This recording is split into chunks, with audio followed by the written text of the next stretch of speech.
يدان مرفوعتان إلى السماء ضارعتان حامدتان شاكرتان الإنعام والآلاء.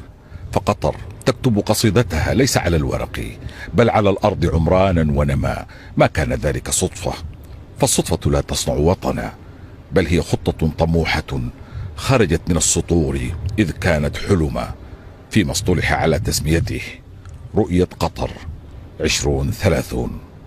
فإذا رأيت ثم رأيت حداثة في ترتيب الحياة وصناعة الجمال، وتطورا يأخذ بكل منشط من مناشطها، فتلك هي تجليات الرؤية التي حرصت على تحقيق أعلى درجات الحداثة دون أن تغفل عن الإمساك بيد التقاليد والتراث، فلا ينفصم طارف عن تالد.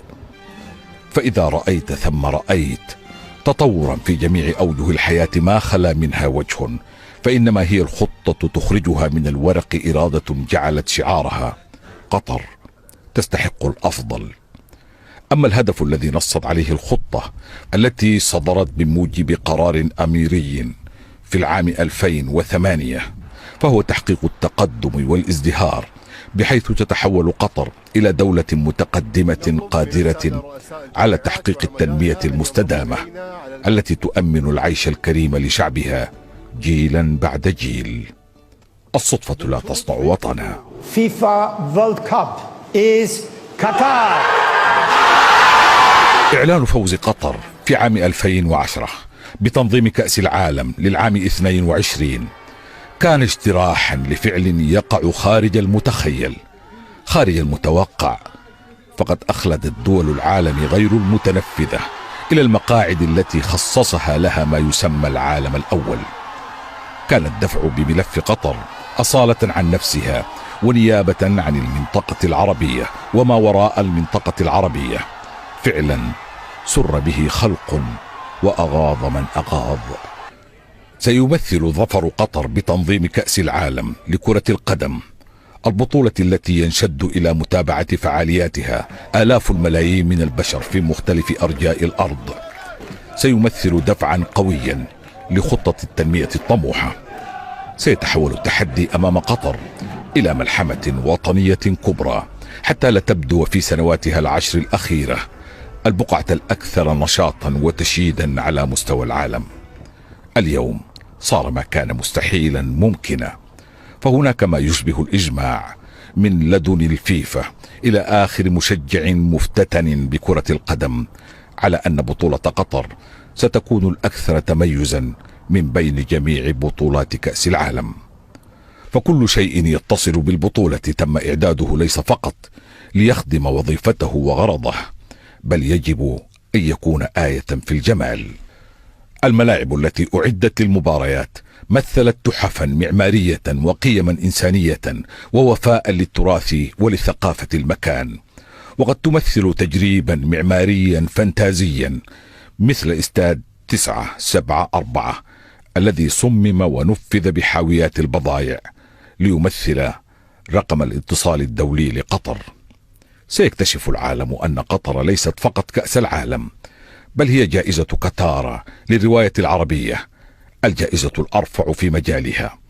وسيكتشف أن قطر ليست الغاز فقط، بل هي جائزة الشيخ حمد للترجمة والتفاهم الدولي، الأعلى قيمة في مجال ترجمة عيون المعارف الإنسانية العالمية إلى العربية.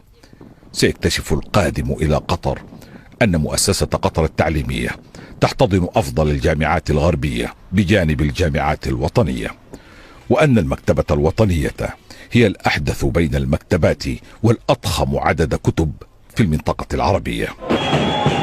كأس العالم سيجلي قطر للناس، سواء بالمشاهدة عيانا أو بالمتابعة عبر شاشات التلفزيون على مدى نحو شهر. والذين يشاهدون في مختلف أنحاء العالم ستكون عينهم بإن سبورت، الشبكة الرياضية الأكبر في دول جنوب الكرة الأرضية.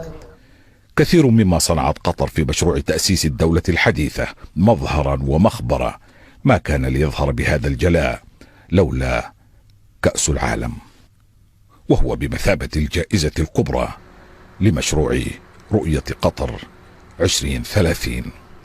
أما إذا تأملت في ماورائيات كرة القدم فستجد كثيرا من الهذر الكلامي والثقافي والاجتماعي الذي منشأه مركزية سياسية وثقافية وقيمية لا تكاد ترى في الخصوصيات الثقافية للمجتمعات الأخرى إلا مفارقة لسويتها الأخلاقية هي ولسدادها المؤبد.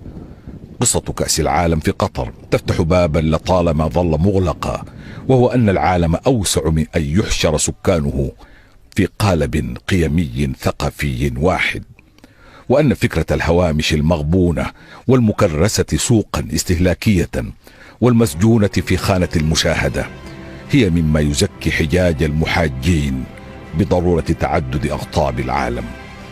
بطولة كأس العالم في قطر خطوة واسعة في ذلك الطريق.